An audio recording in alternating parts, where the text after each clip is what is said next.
चलिए अब क्या बोल रहा है, देखो इधर पूरा तो लिखवा दिया। क्या हो गया, क्या बोल रहे हैं? कौन क्या बोल रहा है भाई?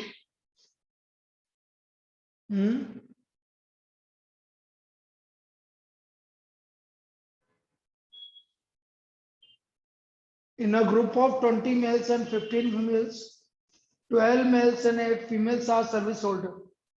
अब हमें ये बोल रहा है कि एक पर्सन सेलेक्ट किया और वो हमें पता है कि फीमेल है, तो हमें प्रोबेबिलिटी किसकी निकालनी है कि वो क्या है, सर्विस होल्डर। ये सर्विस होल्डर, तो गिवन क्या है, फीमेल। बोलो फीमेल कितनी है टोटल? 15। 15 में से कितनी सर्विस होल्डर है? 8। तो आंसर आ गया 8/15। So the probability is 8/15। बस इतना सा काम करना है। आपको गिवन है कि फीमेल है, फीमेल कितनी है? 15। उसमें से सर्विस ऑर्डर कितनी है? 8। तो आंसर इज 8/15। क्लियर है? एक और देखो, आपके मॉड्यूल की प्रॉब्लम है वो भी।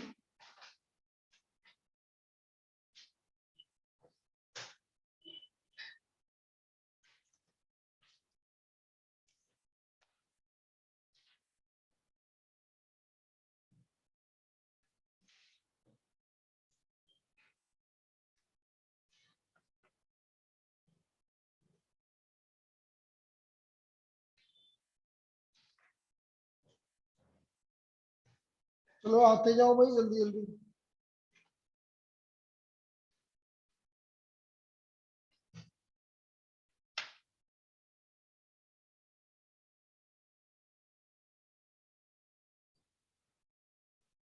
To coins, next problem. Two coins are tossed simultaneously.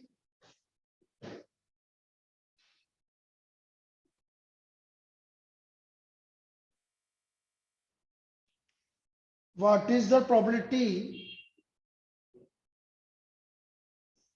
What is the probability that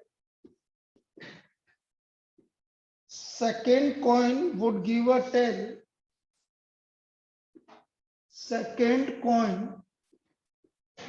would give a tail given that first coin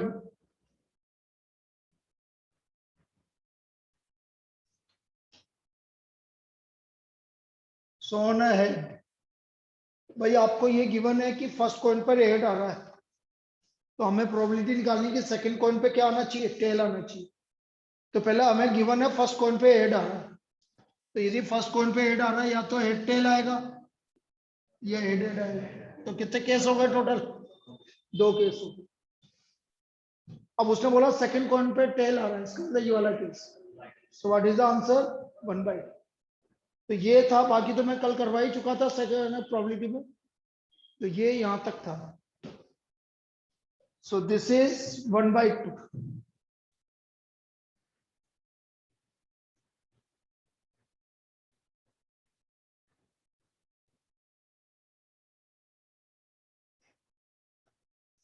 तो ये हो गया भाई हमारी कंडीशनल प्रोबेबिलिटी, इतना ही था कंडीशनल प्रोबेबिलिटी। अब आ जाइए, अब इसके बाद इंडिपेंडेंट इवेंट।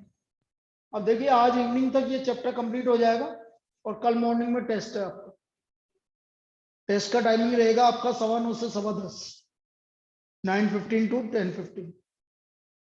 ठीक है, उससे पहले यदि कोई डाउट है तो आप मुझे बता देना, मैं यहाँ आ जाऊंगा। डाउट क्लास लेनी हो तो आप बता देना, नहीं तो 9:15 बजे हम क्लास टेस्ट से स्टार्ट करेंगे। ठीक है, सबका टेस्ट 9:15 से 10:15 ही होगा।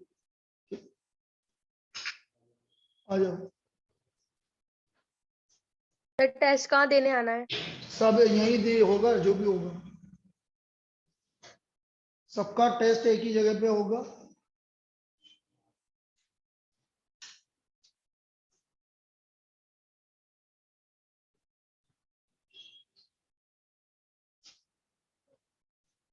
चलिए लिखिए कंडीशनल प्रोबेबिलिटी और conditionally independent events. Independent events बिल्कुल आ जाइए। टू और more events are said to be independent. Two और more events are said to be independent, are said to be independent if occurrence of one does not affect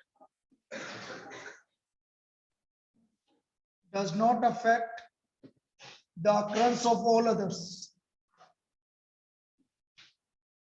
Occurrence of one does not affect the occurrence of all others. This is called independent event. एक के होने या ना होने का दूसरे पे कोई फर्क नहीं पड़ता है, तो उसको हम इंडिपेंडेंट इवेंट बोलते हैं। कैसे? यदि आपने बोला पी ए एंड बी, तो पी ए, अब पी बी पर ए का फर्क नहीं पड़ेगा, तो डायरेक्ट आप पी बी लिखोगे, P A into P B, क्योंकि दोनों इंडिपेंडेंट इवेंट है, तो बी बाई ए नहीं आएगा। बी बाई ए तो तब आता है जब डिपेंडेंट इवेंट होता है। अभी ये डिपेंडेंट इवेंट नहीं है, ये आपके इंडिपेंडेंट इवेंट है, इसलिए P A into P B आएगा। तो P A intersection B equal to P A into P B. इसी तरह जब जितने भी इंटरसेक्शन में आएंगे वो सब मल्टीप्लाई में कन्वर्ट हो जाएंगे यदि ए और बी इंडिपेंडेंट है। जैसा P A intersection be independent है, ए और बी इंडिपेंडेंट है, तो ए बार और बी बार भी इंडिपेंडेंट होंगे, ए और बी बार भी इंडिपेंडेंट होंगे, और बी बार और ए भी इंडिपेंडेंट होंगे, सब इंडिपेंडेंट होंगे। जैसे मैंने आपसे बोला P A intersection B bar, अब ऐसे क्या होता है, ए बट नॉट, फॉर्मूला क्या बनता है, P A minus P A intersection B. लेकिन इसके लिए आप डायरेक्ट यदि इंडिपेंडेंट इवेंट है तो आप क्या लिख सकते हो, P A into P B bar, एक ही बात। फिर यदि आपने लिखा P B intersection A bar, तो P B into P A bar.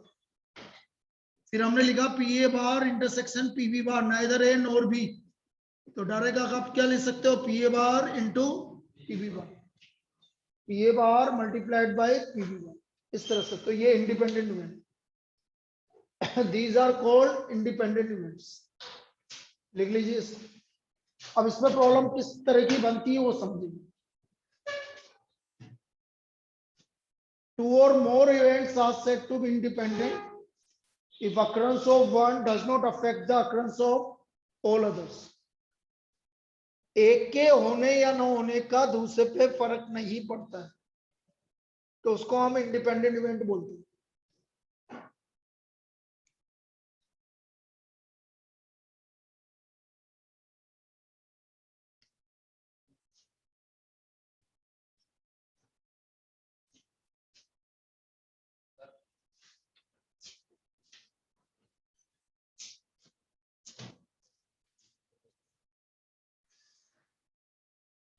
A problem is given to 3 students.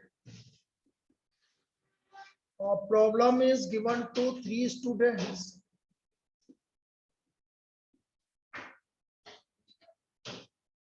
And their probability of solving are respectively 1/2, 1/3, 1/4. भाई इन तीनों से सोल्व करने की प्रोबेबिलिटी कितनी है, 1/2, 1/3, 1/4। Find the probability that problem is solved. Problem is solved, तो हमें probability निकालनी है कि प्रॉब्लम सोल्व हो गई। अब बेटा प्रॉब्लम सोल्व होने का क्या मतलब, कोई भी एक जना कर ले, मतलब एटलीस्ट वन। और मैंने बोला कम से कम एक कर ले, तो हमने कल क्या बताया था, 1 minus P not.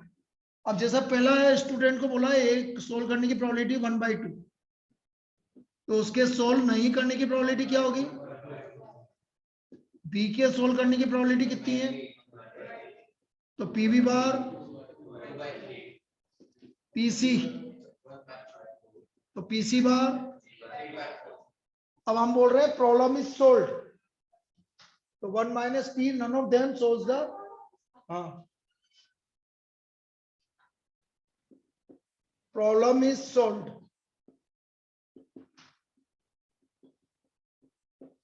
Equal to 1 minus p, none of them solves the problem.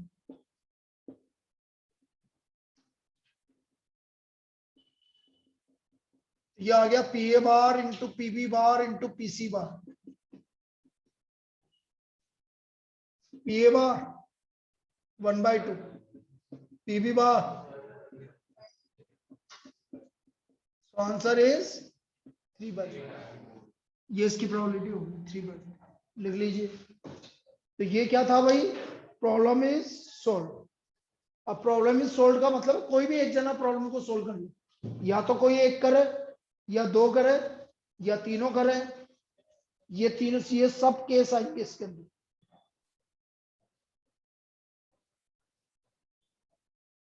वापस से रिपीट कर रहा हूं, कल के टेस्ट का टाइमिंग 9:15 to 10:15, और सबका टेस्ट एक ही जगह पे होगा, यहाँ पर ही. फिर आप बोलोगे सर इतने सारे कैसे बैठेंगे, 2 रूम में होगा. एक रूम में नहीं होगा, 2 रूम में होगा.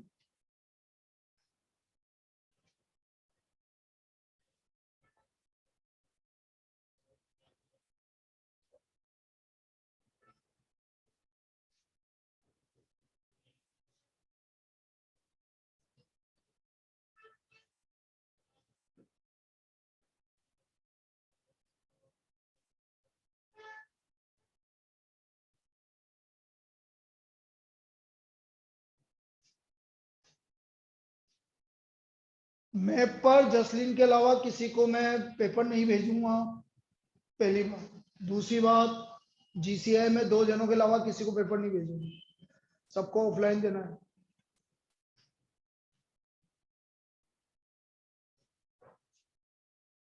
चलिए next problem.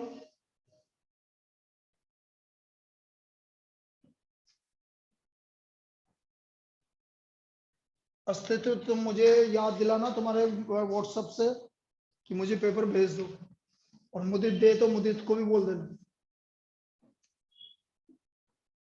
Okay sir.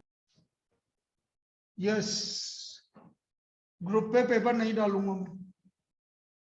Jasleen आप भी एक बार मुझे याद दिला देना कि सब पेपर सेंड कर दो, यस सर. और यहाँ देने आना जाओ तो मोस्ट वेलकम. चलिए नेक्स्ट देखो. ए speaks truth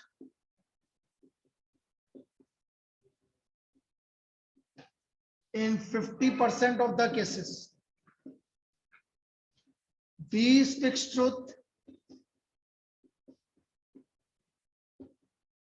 in 75% of cases.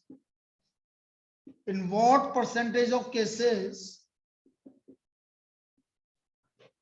In what percentage of cases they are likely to contradict each other? They are likely to contradict each other.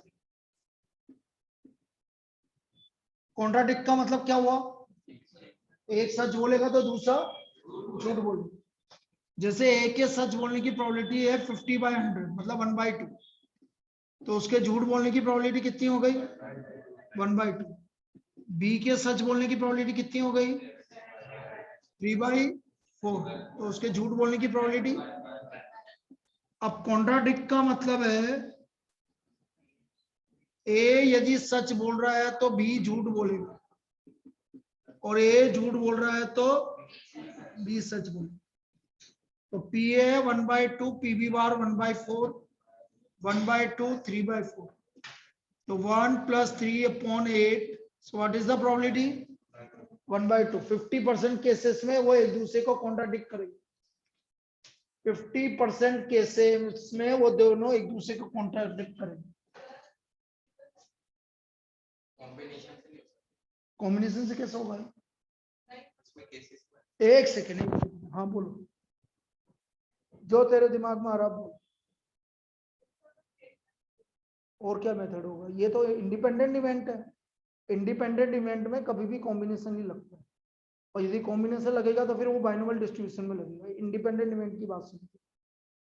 Independent का मतलब है सब इंडिपेंडेंट है. अब बहुत ज्यादा केस हो जाएगा तो वो इंडिपेंडेंट इवेंट आपका बाइनोमियल डिस्ट्रीब्यूशन में चेंज होगा, जो अगला चैप्टर में. लेकिन इंडिपेंडेंट का मतलब जैसे डाइस को थ्रो करना, कॉइन को टॉस करना, ठीक है, ये सब इंडिपेंडेंट इवेंट। अब इसमें आपका कॉम्बिनेशन नहीं लगेगा कि भैया ना आप कॉम्बिनेशन लगा दो, लगेगा तो फिर वो किस फॉर्म में लगेगा, बाइनोमियल डिस्ट्रीब्यूशन, वरना आपको करना यही पड़ेगा।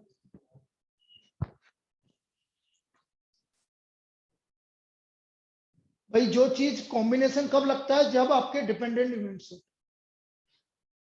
जैसे मैं 4 में से 2 चीज निकाल रहा हूं, दोनों ब्लैक आ रही है, जैसे कोई भी कार्ड है, तो फिर वो वहां कॉम्बिनेशन लगे, क्योंकि वो डिपेंडेंट हो गया। लेकिन वो भी इंडिपेंडेंट हो गया ना, तो फिर दिक्कत हो जाएगी। कैसा, अभी तो मैं समझाता हूँ इंडिपेंडेंट का केस, लिख लो उसको।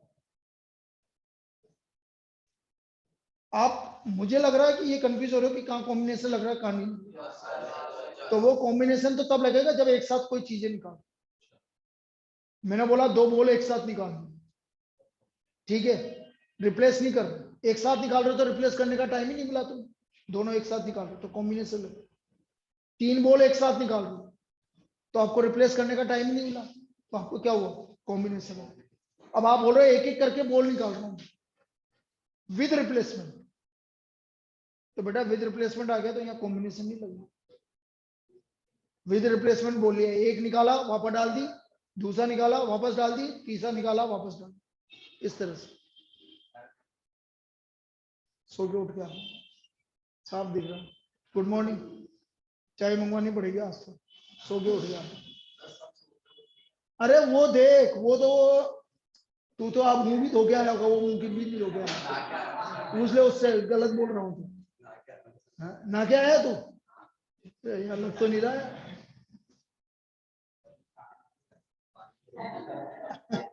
तो हाँ बेटा बोल। एक बार विद रिप्लेसमेंट और विदाउट अरे यार रिप्लेसमेंट बता रहा हूँ ना डिफरेंस बेटा, बता मैंने दो। अभी क्या बोला, तू इतनी जल्दबाजी क्यों करती, मैंने क्या बोला, मैं बता रहा हूँ। तेरे बोलने से पहले मैंने बोल दिया कि मैं बता रहा हूँ, उसके बाद भी तू रिपीट कर रही है कि सर एक बार बता दो। तो कैसे उल्टे उल्टे क्वेश्चन पूछती, मेरे को समझ में नहीं आता यार। अभी बोला कि नहीं बोला कि बता रहा हूँ, फिर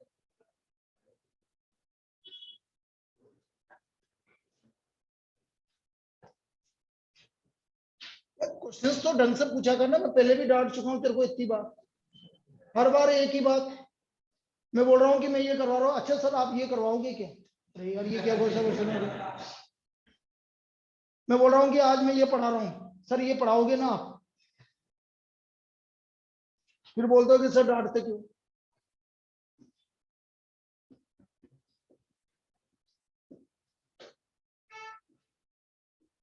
A bag contains 4 red and 5 black balls. 2 balls are drawn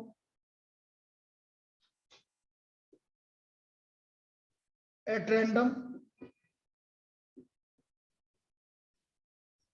Find the probability that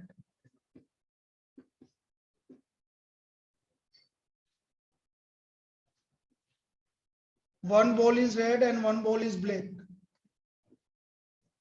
Is red and one ball is black. If balls are drawn,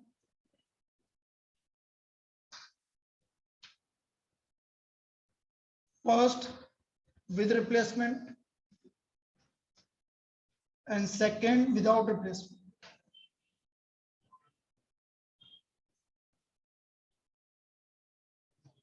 ये निकालना विद रिप्लेसमेंट विदाउट रिप्लेसमेंट। अब देखना ध्यान से समझना, अब दोनों में आप क्या क्या काम कर सकते हो ये समझो। देखो क्या होता है, ये ध्यान से समझना कि यदि आपका विद रिप्लेसमेंट आ गया तो रेड बॉल निकालने की प्रोबेबिलिटी पूरी जिंदगी भर चेंज नहीं होगी। मतलब आप 10वीं बार निकालोगे तो भी रेड बॉल आने की प्रोबेबिलिटी वही की वही रहेगी, और ब्लैक बॉल आने की प्रोबेबिलिटी भी हमेशा सेम रहेगी यदि विद रिप्लेसमेंट। इंडिपेंडेंट है ना, उसको कोई फर्क नहीं पड़ रहा आप कौन सी बार में निकालोगे। आप 10वीं बार में निकालोगे तो भी रेड बॉल आने की प्रोबेबिलिटी 4/9 ही होगी, और ब्लैक बॉल आने की प्रोबेबिलिटी 5/9 ही होगी। वो कभी भी चेंज नहीं होने वाली, चाहे 10 बॉल निकाल लो। फिर आपसे, अब देखो यहाँ पर स्टूडेंट कैसे कंफ्यूज होता है। मैंने बोला एक बैग में 4 रेड और 5 ब्लैक बॉल है, मैंने 5 बॉल निकाली विद रिप्लेसमेंट। क्या निकाली? 5 बॉल निकाली with replacement. Find the probability that all 5 balls are red।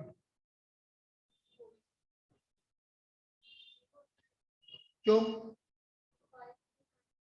बस मैंने यही बोला था अभी थोड़ी देर, ये ऐसे कंफ्यूज होते हैं। मैं 5 रेड की जगह 100 रेड भी निकाल सकता हूँ विद रिप्लेसमेंट है। मैं यही तो समझा रहा हूँ, और क्या समझा। आप 4 रेड की जगह 100 रेड भी निकाल सकते हो। फिर आप बोलोगे सर 4 ही तो रेड है। अरे आप तो विद रिप्लेसमेंट निकाल रहे हो, 100 निकालो ना, कौन मना कर रहा है तुमसे? ये अंतर होता है इससे। तो विद रिप्लेसमेंट,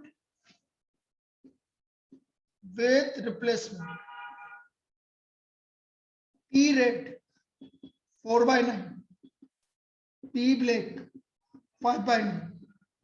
उसने बोला एक बॉल रेड है और एक बॉल ब्लैक है। P 1 red 1 black.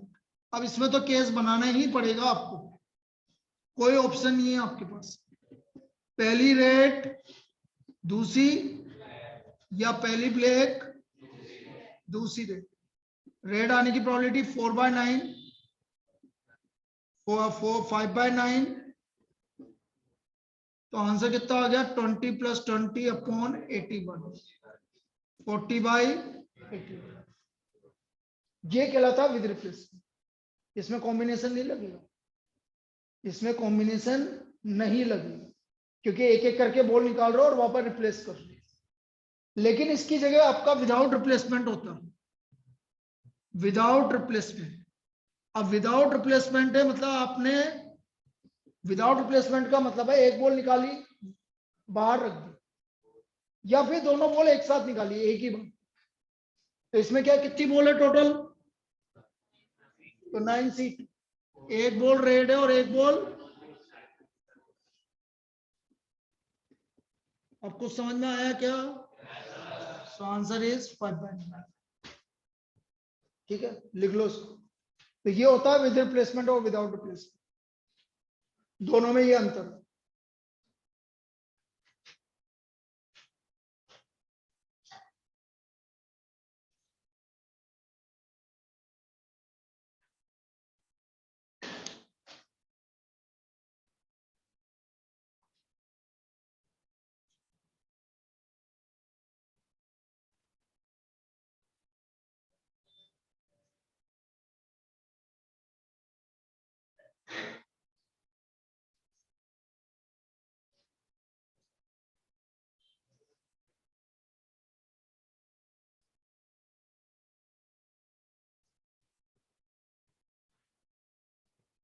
जल्दी लिखो थोड़ा सा, वैसे तो एक ही टॉपिक बाकी है लेकिन फिर भी लिख लो।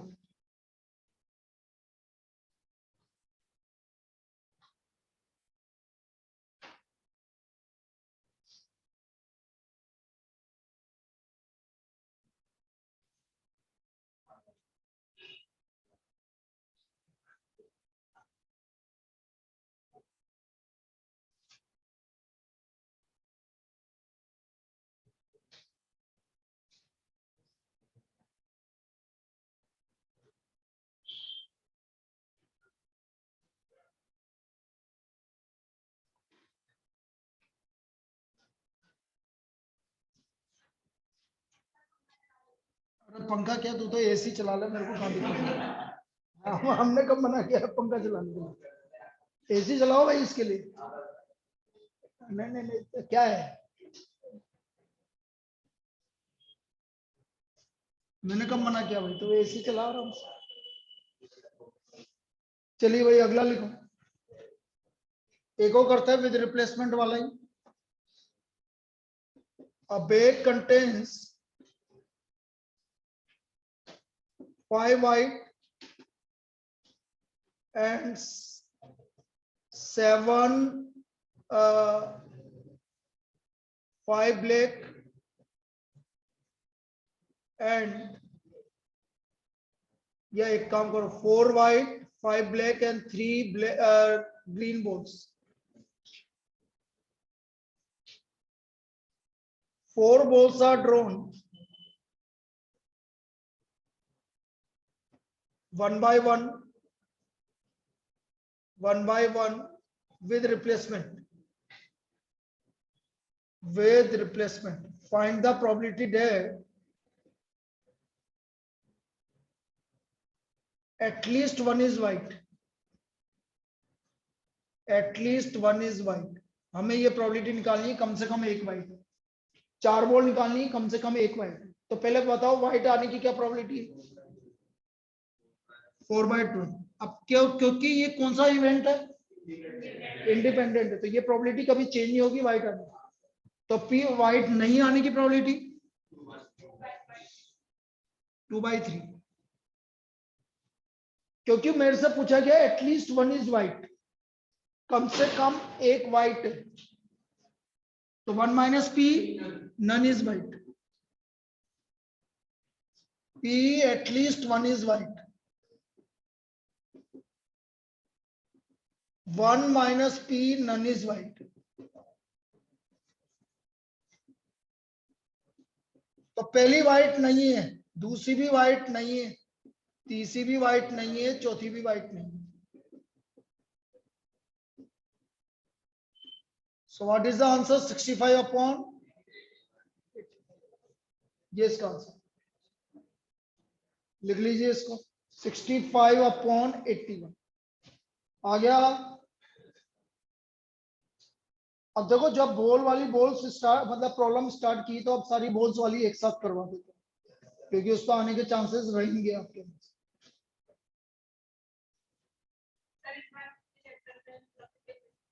अब ये पता नहीं मैंने बना दिया, पता ही नहीं, किसी के भी कितने भी डाल दिए आएंगे वही 15 और 25, 40 का ये नहीं.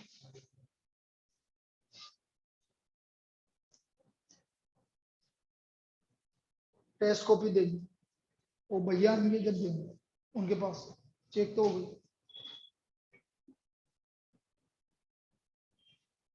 अगला लिखो. अब a bag contains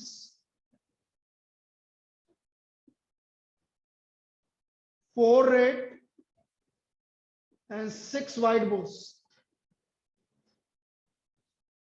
Another bag contains 5 red and 4 white balls. One bag is selected at random. One bag is selected at random. Is selected at random, and then a ball is drawn from it. And then a ball is drawn from it. Find the probability that drawn ball is red in color. That drawn ball is red in color. अब हमें ये probability निकालनी कि जो आपने ball निकाली है वो रेड है कलर. देखो इस तरह की प्रॉब्लम में हमें ये देखा जाता है कि पहले हम कौन सा काम कर रहे हैं. पहले बैग को सेलेक्ट करना है, तो कितने बैग है आपके पास, 2 में से एक बैग, पहले बैग को सेलेक्ट करने की प्रोबेबिलिटी 1 by 2, उसमें से रेड बॉल आने की प्रोबेबिलिटी 4 by 10 प्लस दूसरा बैग सेलेक्ट किया उसमें से रेड बॉल आने की प्रोबेबिलिटी, तो ये आ गया 1 by 5 प्लस 5 by 18.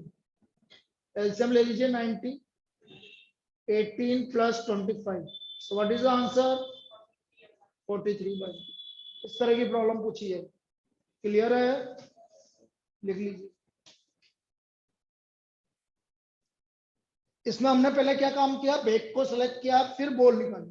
तो पहले बैग को सेलेक्ट करने की प्रोबेबिलिटी आएगी, फिर बॉल को सेलेक्ट करने की प्रोबेबिलिटी आएगी.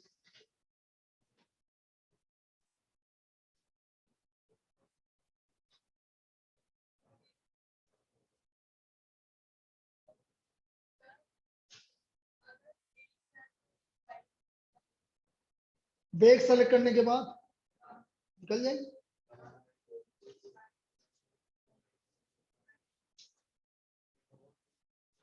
देखो यहां से चेंज होगा। 2 balls are drawn from break selected. Find the probability that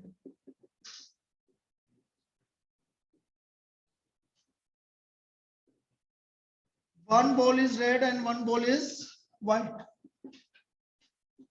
and one ball is white. अब समझना इसको। 1/2, पहले वाले में टोटल बॉल कितनी है 10, तो 10c2 4c1 into 6c1 आया समझ।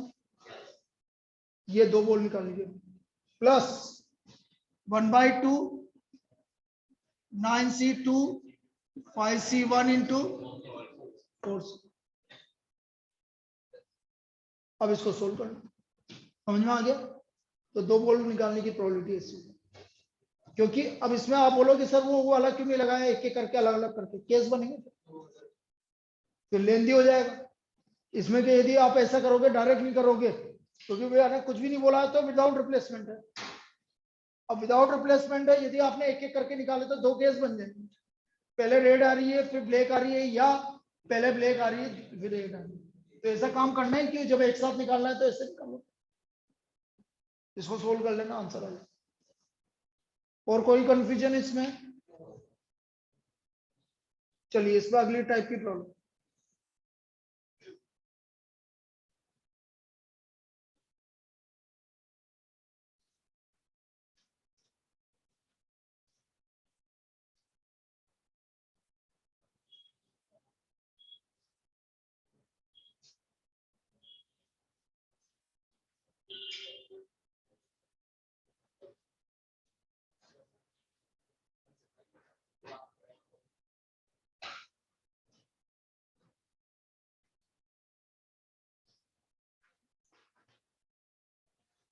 सर बोलो।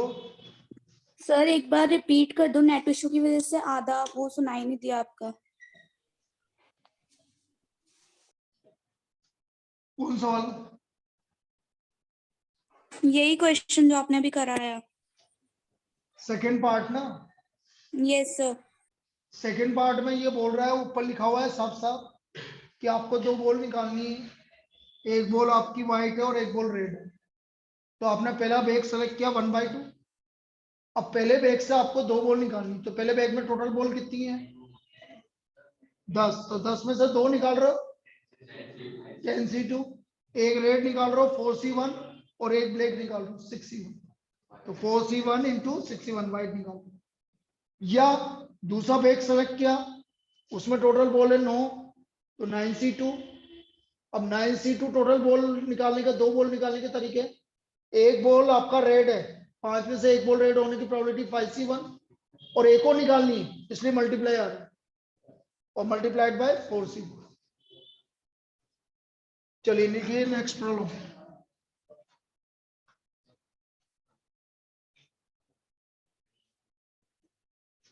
There are two urns. There are two urns. First urn contains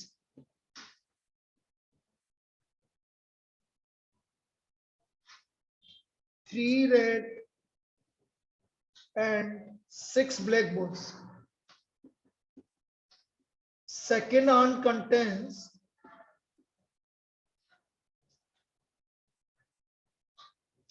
5 red and 4 black balls. One ball is drawn at random from first urn. One ball is drawn at random from first urn and without noticing and transferred to second urn and transferred to second urn without noticing its color. Second urn without noticing its color.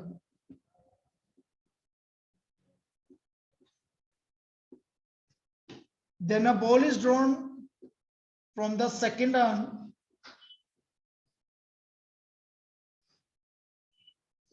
From second urn, find the probability that